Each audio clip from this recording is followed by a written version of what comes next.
everyone, and welcome to China EVs and More, where my co-host Lei Xing and I will go over the week's most important and interesting news coming out of the China EV, AV, and mobility sectors.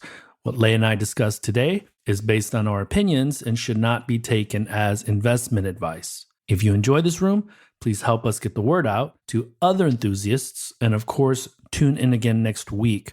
My name is Tu Lei. I am the managing director at Sino-Auto Insights, a Beijing-based consultancy that helps organizations bring innovative and tech-focused products and services to the transportation and mobility sectors. I write a free weekly newsletter that we pull many of our discussion topics from. You can sign up for it at sinoautoinsights.com, which of course I encourage you all to do. Lei, can you please introduce yourself? Good morning and good evening from my side. I'm your co-host Lei Xing, former chief editor of China Auto Review. This is episode number 71. This week, we are talking the big, literally and figuratively, the Auto L9 reveal. It's a big boy. Volkswagen and Mercedes making big, interesting executive moves with China in mind. CATL's next biggest product with the Qilin 3rd Gen CTP. And big policy announcement again by Li Keqiang at the State Council Executive Meeting. And VW's biggest fully electric sedan, the ID Aero, aka the ID7, will be making its big debut next Monday. And a big investment from BMW China on that 15 billion RMB Lydia plant in Shenyang. That's big money. So those are the big topics. Shall we jump into L9? First impressions. What's the first word that comes to mind? So big. Because let me describe it in the context of watching the GD Robo 1 and then the ES7 the weeks prior. You know, it's consistent with the ES7 where there's a family positioning. You know, great family car, great for traveling, driving around. And the differentiation between the ES7 and the L9 was the entertainment options, I think, in the L9 versus the Neo, right? I think they wanted to really lean into this is all the other things you can do. You can play video games, you can karaoke, and it's so comfortable. There's captain's chairs in the second row with reclining capabilities. There's a refrigerator drawer that's accessible to the second row passengers. And so other than that, it was big. And it's still an E-Rev. And so that's where, to me, there's still crawling when everybody is walking. So what about you? What are your thoughts? The three words that come into mind are psych, family, and simplicity. So psych meaning we knew about this model weeks in advance. They started teasing the model, different features. We had talked about the HUD, probably one of the biggest in terms of size, spanning almost the entire steering wheel, right? That was teased many weeks ago. We knew that in May. And then they had this weekly updated, teases that they were running on their social media channels. Sure. Okay, that's part of it. And the other part of it is just Li Xiang being Li Xiang. And psych meaning also the comments that he makes on this car, on the positioning, on competition. So it feels like he is actually closest to being Elon Musk of China, if we're talking about straight up comments. So he mentioned about the 5 million glass ceiling, or right, that the GLS. Well, why don't you explain that? Why don't you explain that to the audience? Well, he mentioned that at the end of the press conference that have your friends who own a GLS Maybach, Land Rover, Range Rover, BMW X7, come and test drive the L9 and then tell me that it's not the best model ever under the renminbi 5 million price point. So the joke on the street is when you get this car, you feel like you've gotten 4.5 million renminbi in return. Sure. So that's the psych part of it, I think, right? And this had come only a week after Li Bin had said the ES7 would be the glass ceiling for the renminbi, the 400,000 to 500,000 range. So poke. Yeah, so they're kind of poking at each other. And I just checked the pricing for the Cadillac Lyric. It's exactly in that price range. So as a consumer, or if I'm a Cadillac employee, or trying to market this model, I'm feeling very concerned. Well, I don't know about that, Lei, because I'll be honest, because my counterpoint to that would be that I don't think the Lyric is leaning into being this ultimate family vehicle. I think it's a right-sized SUV for the up-and-coming Chinese executive. Because first, to your point, Li Xiang called out by name the brands that he's trying to target customers for. And I should have looked this up, but I don't believe the Lyric is 5,200 millimeters, meaning that it's 5 meters long. So I did a big comparison really quickly for those Americans that are listening. Chevy Tahoe is about 5,300 millimeters. So it's probably 6 or 7 inches longer than an L9, but it's about as big as an S-Class, as long as an S-Class. So the footprint is huge. It's a big, big car. I don't think the Lyric is that big. But yeah, I think it's segment busting because these are large SUVs and the pricing is less than half of those that Li Xiang is targeting in his unveil. So yeah, also it's like in the sense that they had announced Li Xiang him personally. He said earlier this month, we're expecting 10,000 deliveries of the L9 alone in September. Let's go back to Cadillac. Cadillac wouldn't make that statement. Not even close. That he's going to say we're going to be doing this in a certain month. That's the difference. That's the psych. That right? I actually also think that also was a reference to NIO not getting to 10,000 a month the last few months. And exactly, if Li Xiang can do it with the car price in the mid 400,000 RMB, why can't NIO? And that goes to the simplicity word, which means Li Xiang has been competing with the one all this time, just one model. And they're doing it again with the L9. You only have to pay 10,000 RMB more for certain colors. Other than that, it's just one car with all those features included. You don't have to select anything, right? And also the reason it's important to point out, the reason why they are confident in the 10K deliveries also has to do with production. And they have a joint venture with CATL that's right next to their plant in Changzhou. They have their own, the Xinchen range extender engine production, right? Right. So it's the simplicity. They have better control. And again, just this family positioning, right? Everything, a smart family, a mobile family, a comfortable family, a safe family. That was the 4 key points that they made in the press conference. I'm going to piggyback off of your simplicity comment and also say that they don't have global ambitions yet. Not yet. They do. So their strategy is much more simple than a NIO's and everyone else's that they're trying to chase. They can focus on the Chinese market and build out a foundation that I think is going to be really, really tough for the foreign automakers to push them out of because of pricing and design wise. It's a decent looking car, but it borrows a lot.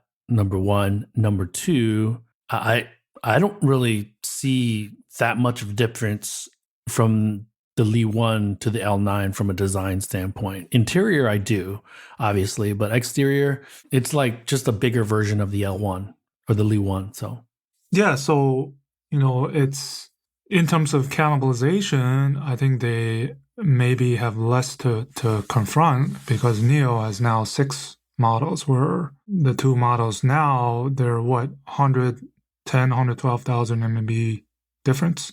yes, which is about $16,000. So it's not insignificant. Right, and they're still trying to attract the customers of those models that we mentioned earlier from the foreign legacy premium brands.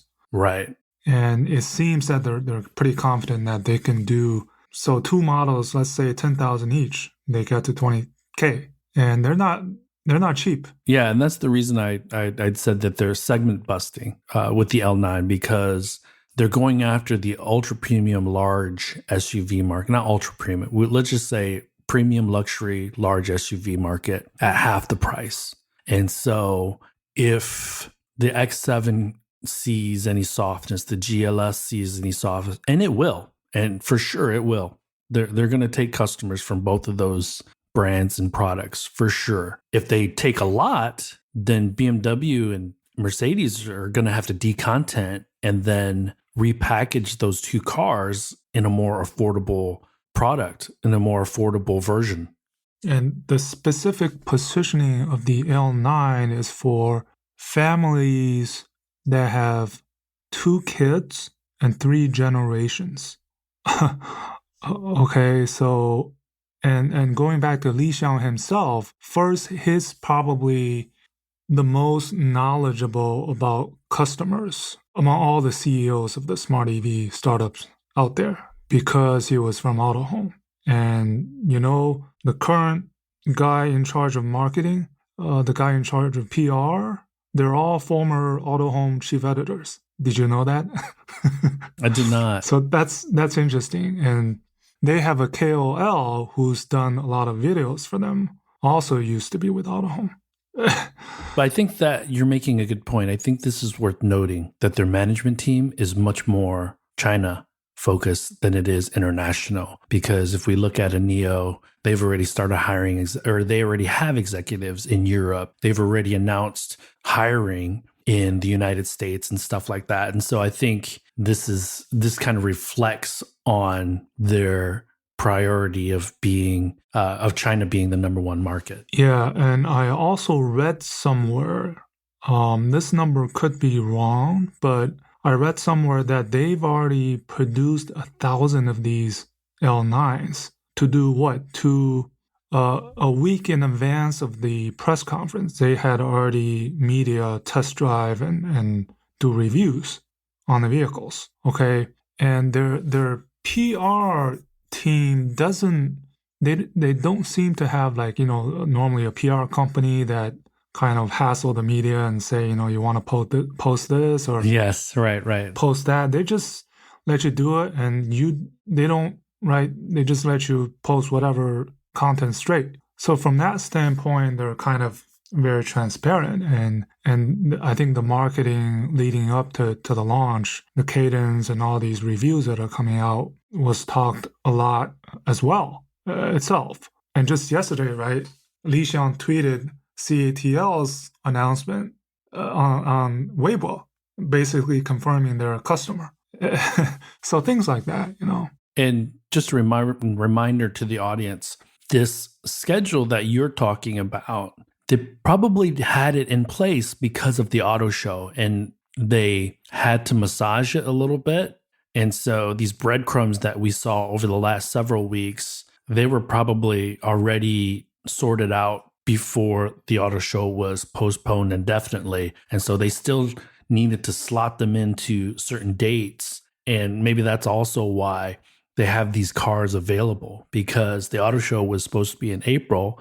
And when you say 1,000, that's a lot. But normally the first vehicles off of the line that are production ready, they're called marketing cars, and they'll ship them around the country. Yeah. And you know this. people and media will get a chance to look at them, drive them. And that's kind of the traditional way it works in the West, right? Yeah, and it looks like, barring any COVID disruptions, that they will be able to ramp this car up faster than the one. So that's probably also part of the confidence in them saying that they can do 10K in September. There's gonna be pressure on them to raise that number significantly because they have a factory in Beijing that's going to be coming online in 2024, I believe. So and two products is going to be really tough for them to get into two factories worth of volume. So there needs to be some tricks up their sleeve, either an international strategy or a third and maybe a fourth product. We know that they plan on introducing a new product every year, but are they just going to be derivatives of this L9, smaller versions? And if that's the case, they could get pretty stale pretty quickly to the Chinese consumer. Starting next year, it will be the 2 per year from the Shark and the Whale platforms, if you remember. And they'll have a BEV next year. Yeah, so. BEV, which will be powered by the Qilin battery, right? Basically, they already confirmed that. So one feature that I wanted to mention was interesting, different from the Robo 1 and the ES7, was the so-called 5-screen holistic interaction, immersive interaction. And they had this feature where you speak and you point to the sunroof and you just say, close it, things like that, right? Also, gesture controls. Just if you on the passenger side, if you swipe down a video, then it'll come up on the rear screen for the kids. I don't know how it's a bit different than the others, and this is this whole starting from the Robo 1, this whole thing about not needing buttons anymore, voice based interaction. All of these are starting to become standard almost. Well, they're starting to experiment and commercialize some of these new-ish type of features. And again, this is where the Snapdragon, they're using the 8155, but right, was it the Robo 1 that uses the 8295? Or the I think so, yeah. I'm already mixed up because there's been so many announcements. We need to create a spreadsheet, a master spreadsheet between me and you. But it just felt like every week this reveal just gets better, right? You think the Robo 1 was good and the ES7 comes out, and that's pretty good, and the L9, and you're like, wow, all these features. So next Monday is the ID Aero. And I'm thinking, what are they going to have now that the Robo 1 and the ES7 and the L9, they've already become the benchmark in so many of these features. What is the Aero going to have that's going to compete? Well, I think what's important to note, Lei, is that we both know that the VW folks have handlers, external comms teams that help them with that stuff. And so let's hope that those comms teams, because I've spoken with some of them, and they do not follow the sector. Some of them don't follow the sector as closely as you and I. So hopefully they do, and they have a measured response, because how large is it going to be? How small is it going to be? Is it worth? This is going to be a flagship vehicle for the Volkswagen brand, so it needs to be a pretty big event, right? Yeah, the fact that it's going to be the ID7 makes me think that it's competing with the ET7 because it's their executive limousine, electric limousine. I posted in my newsletter this week a review of the ID5, which is a direct competitor to the Model Y and the Ioniq 5.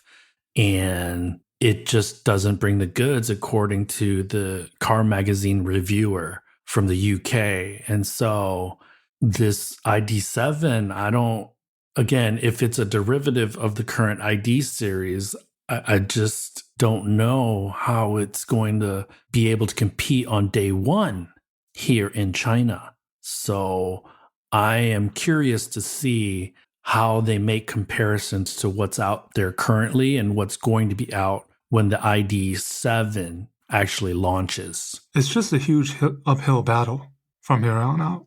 Every model that's because you get the sense that before it's the foreign companies setting the benchmark. Now it's the Chinese companies, China EV Inc. Right. And you're right.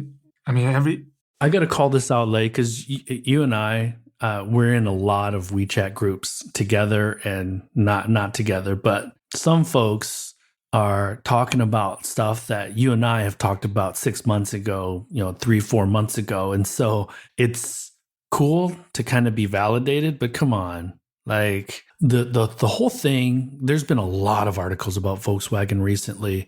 And one of the reasons is because this year they're down 29% sales from 2021. I don't think any other automaker in China is down that much. Globally, they're down 26%. So this is if it was appropriate to post a panic button GIF or GIF, this is it. And remember, this is not, okay, 2021 was full of growth and then they're down. They were down in 2021 too. So collectively, they're bleeding profusely for a long period of time. And there's infighting and there's reorgs and they just seem to be flailing a little bit to me. So, and that makes me think about their target of doubling ID sales from last year. Is that, in jeopardy? I don't know. But based on all the chatter that they've been, I think ID has been quiet in recent months. So. And my thought and my prediction was that they're working in Wolfsburg to pull in likely 2027, 2028 model year features into the 2025 model year in order to try to compete, at least in China. Okay. I thought they had an opportunity to sell well in Europe and the United States, but according to that review from Car Magazine in the UK, I don't think they're going to be able to compete in those markets that well.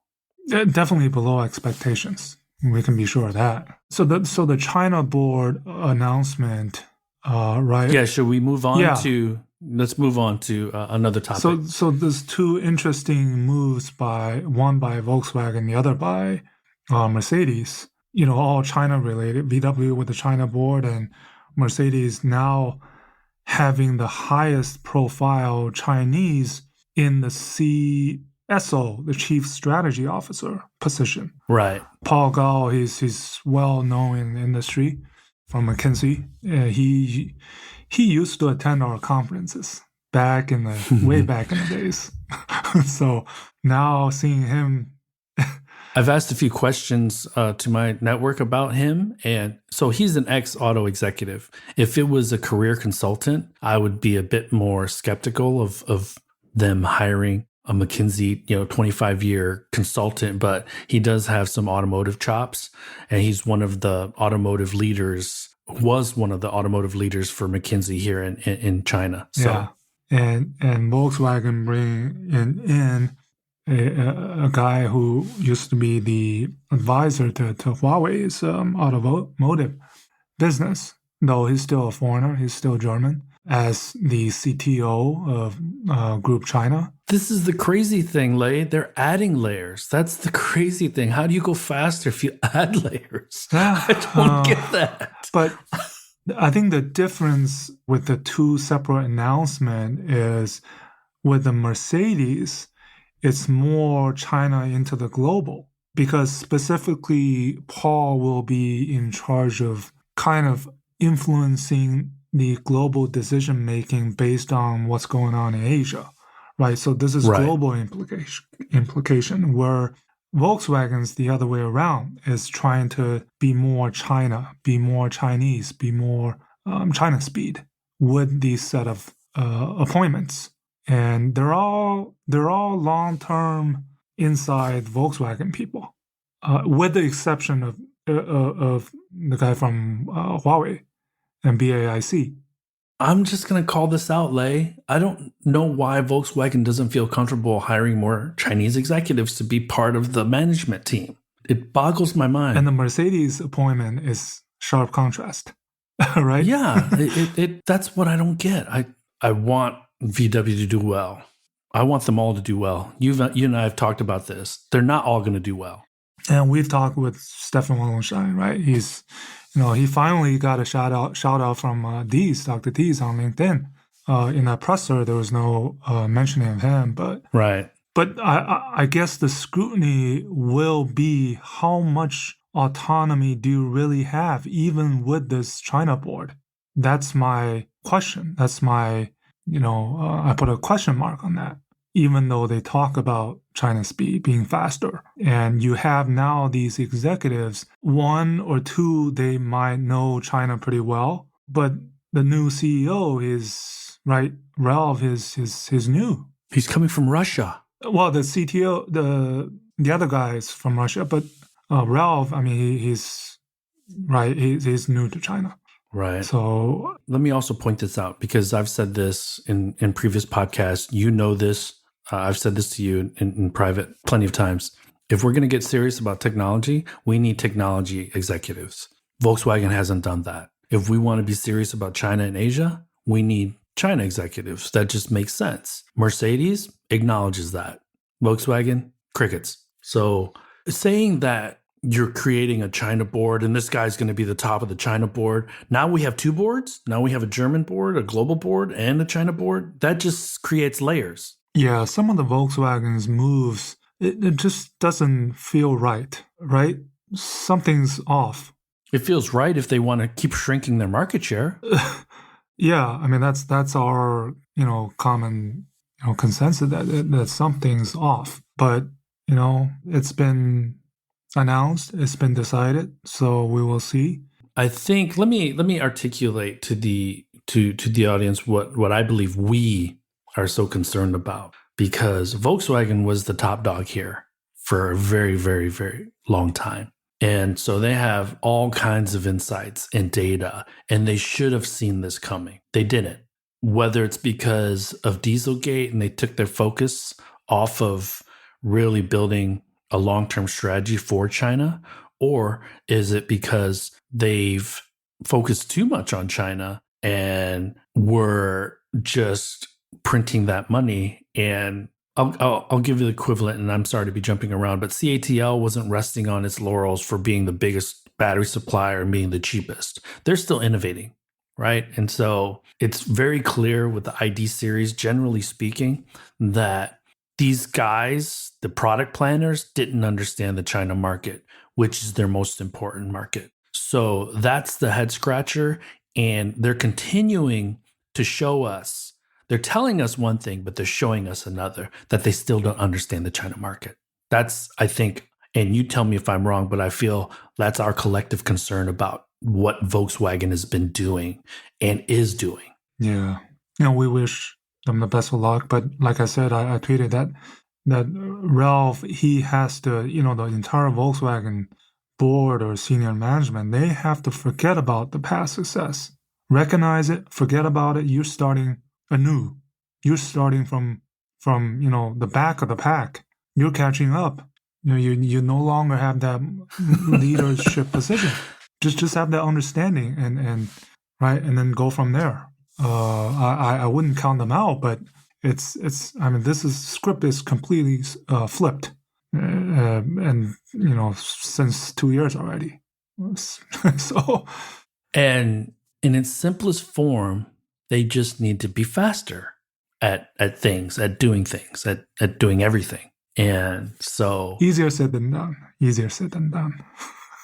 It is. But I where I'm frustrated is that the next announcement that they make, to me, it's always the next announcement that still doesn't get them closer to where they need to be. So that, anyways, we'll move forward on that. But so CATL, yeah, CATL, yeah. So I mean, CATL is also one of those things where we knew the specs already, even before the announcement. So the only thing they did was kind of talk about some of the details, right? There's this 3-in-1 design for the different the cooling and how they do these cooling within the cells rather than kind of a cover and these specs, right? Everybody knows specs, the 1,000 kilometer, the 10-minute charging to 80%, 255 watt hour per kilogram density.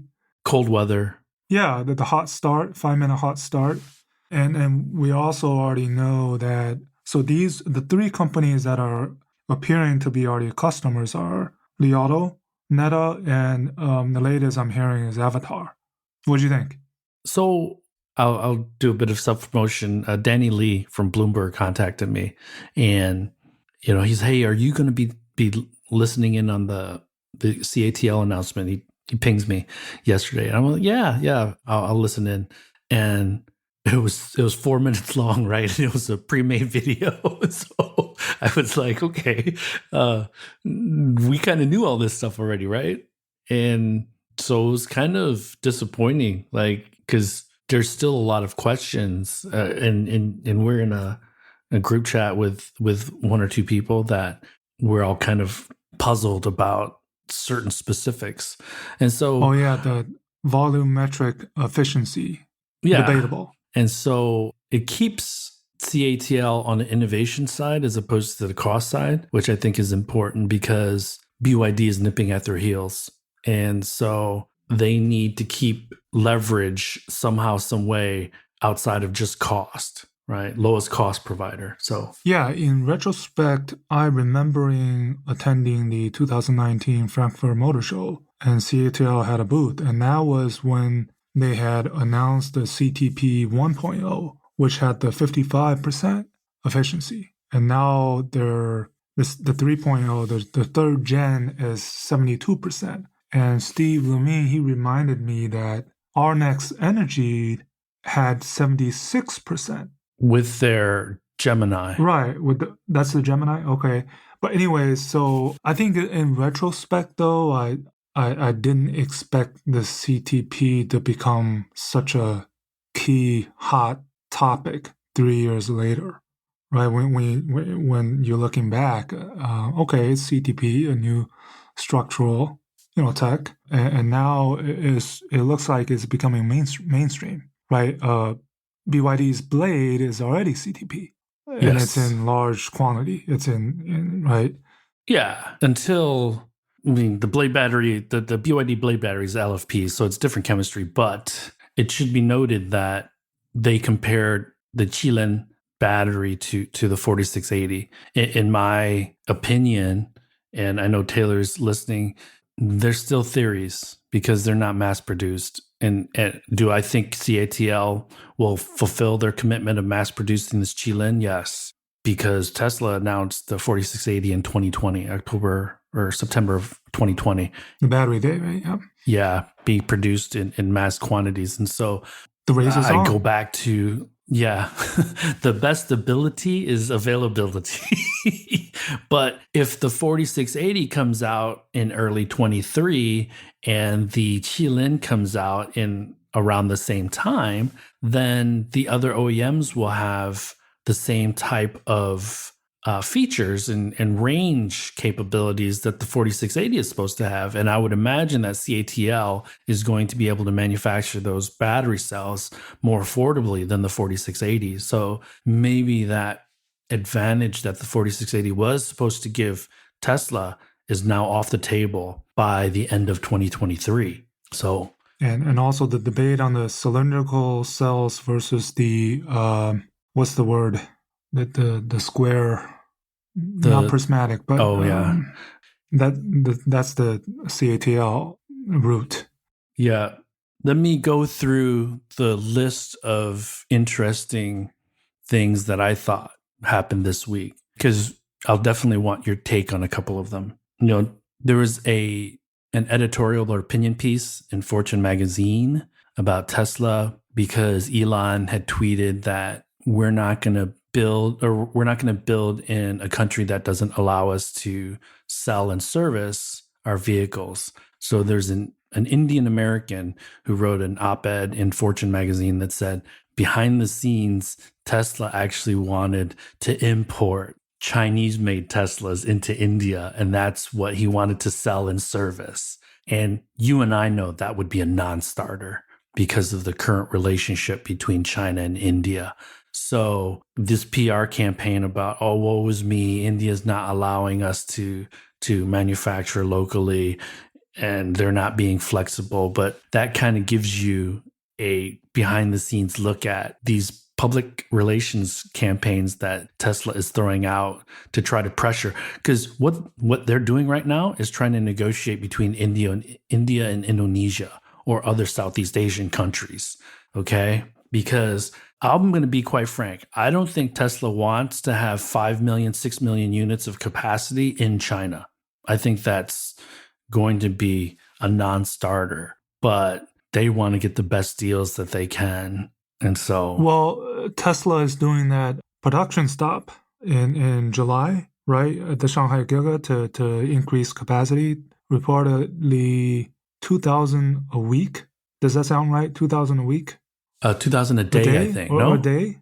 2,000 a day, right? 2,000 a week is too small. Yeah. So 2,000, okay, 2,000 no, I think it was 2,000 a week. Because that comes out to be, 20,000 a week. Okay. So that comes out to be just over 1 million units a year. Right. So that sounds about right. So Shanghai Giga is going to have, 1 million units capacity. Right now it's well over 500,000. So, right, not to the point of 4 or 5 million, but so the other related, I think, news chatter was Tesla being banned in this, where the senior leaders are meeting. I mean, it's not. So for those that, it's not news, really. Yeah, no. For those that are wondering, Beidaihe is like the Jersey Shore, right? Yeah, it's where the senior leaders have their summer get together. And it should be noted, and I actually didn't know about this till about 2 years ago, that Beidaihe is the ocean. I didn't realize you could access the ocean from Beijing, but yes, you can. Yeah, it's a 3-hour drive. Yeah, it's a great little area. It's become really westernized over the last 5 or 6 or 7 years. A villa there will now cost between 1.2, 1.5 million dollars. So it's a luxury area. There are luxury hotels and resorts there now. And I've been there a couple times. You can take a train there or you can drive there. I think Tesla, more than anyone else, is walking the finest line in China, right? That. Well, yeah. Shameless plug number 2. CNN contacted me and they quoted me as saying, if this was any other country, Elon would just be having a Twitter fit about this. And I don't think anyone can argue that fact. If it was the United States, the stands would just be freaking. Anyways, so the other thing I wanted to talk about was Foxconn now officially owns Lordstown, and they've swapped over. Lordstown manufacturing employees are now mostly Foxconn manufacturing employees. And I watched a video of John McElroy interviewing Edward Hightower, who's the president of Lordstown Motor. And the paint shop, the stamping, and the body shop will all be the same. So it sounds to me like when the pair comes online, and if they bring another OEM contract manufacturing customer, everything will be built on one line. So there's not going to be these separate lines. And to give you a sense of context, Lei, the Lordstown factory is one of the more larger ex-GM factories. It's 6 million square feet. And to get a sense of context, I Googled this. Fremont Giga is 5.3 million. So it's even bigger than Fremont Giga. So they used to make Chevy, what was the small car? Not Spark? the Sunbird, but no, Nova? maybe not. No, like, anyways. Aveo? But they made, Aveo? not the smallest car, but like, I forget. It was so long ago. But yes, it could have been the Cruise. But they built those cars, and they would put 1,200 a day kind of thing. I mean, it was a factory that just churned out cars left and right.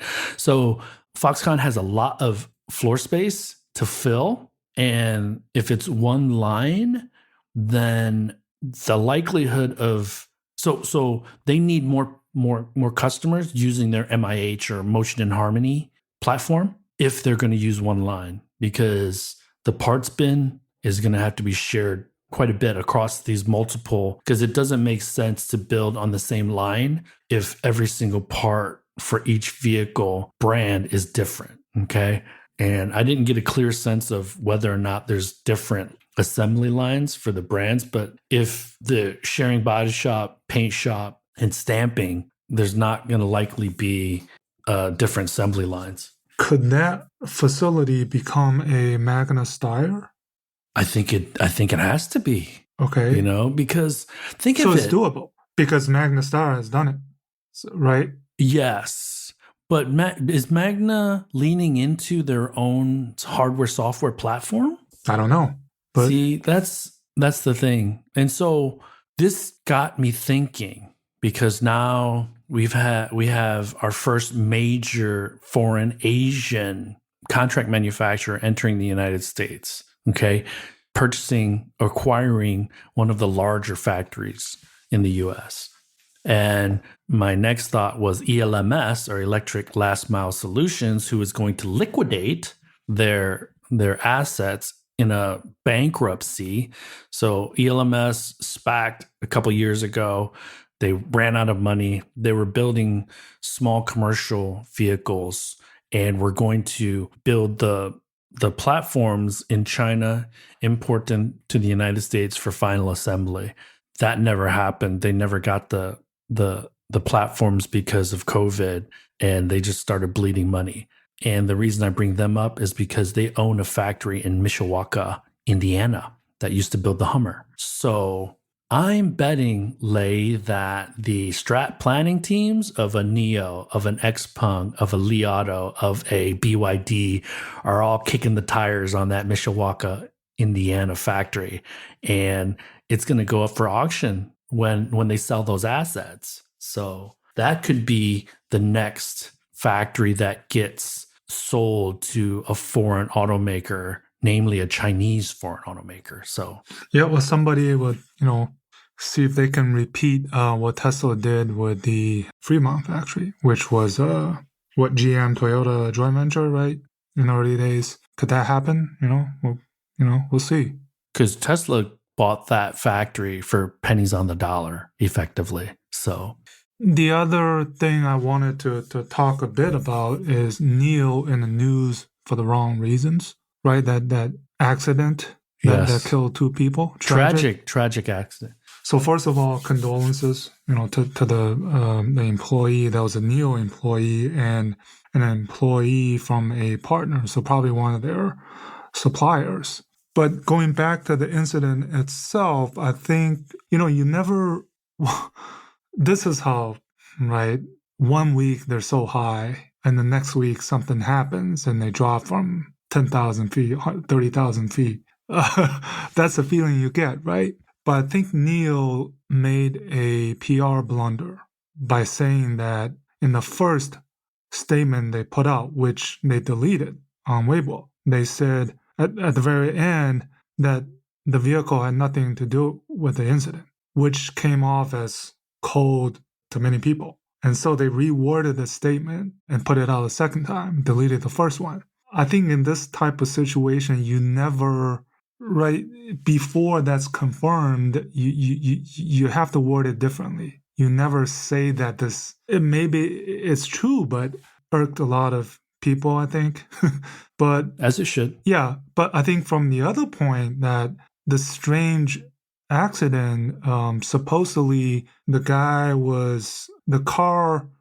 impact happened when the car backed out. So it hit the wall, broke the wall, and when it fell, the front of the vehicle fell to the ground first, but it was, in reverse. I think that the theory is that this guy thought it was in drive and hit the gas pedal or the E pedal, right? To me, that this is one of the things that technically, somebody has to solve this type of situation. can right from a technology point of view, can something like this be prevented? So, Lei, let me say this. As someone who's been in dozens of factories, who's worked in corporate headquarters for a number of large companies, the United States has an organization called OSHA. I think it's the Office of Health and Safety or something like that, right? And so they create the guidelines for every factory in the United States and stuff like that. So safety standards. So, and I'm not an expert, but I've been in enough of these engineering centers and things like that. First of all, why is a car on the third floor? Why is it not strapped down? Why does somebody have access? They're probably not wearing their seatbelts, right? So there's so many different questions that I have going on. And even in social media, it says third floor and then it says fifth floor. I don't know what floor, to be quite frank. No, I mean, Neil said it was on the third floor. So, I mean, which floor it is on doesn't really matter because this is a headquarter building. I mean, any floor could have one or more of their vehicles parked. This is a parking structure. Yeah, but I don't know why. I don't know why it would be parked in front of a freaking window. No, based on the pictures, that the impact must have been huge that this car went through a wall because on the ground it's all cement, right? Broken cement.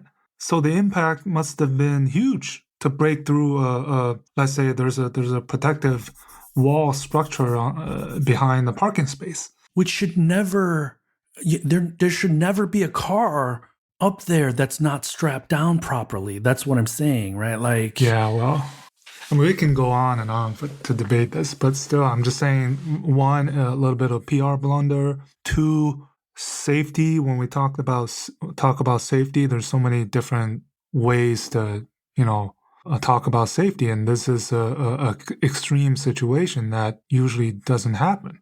Yeah. And three, I don't think this incident. I mean, Neil's had its share of crisis in the past and in the present. It's unfortunate, but and I mean, this is happening at the exact time that they're looking forward to ramp up deliveries. But I don't think it's gonna affect anything going forward. It's just an unfortunate incident. So yeah, I don't.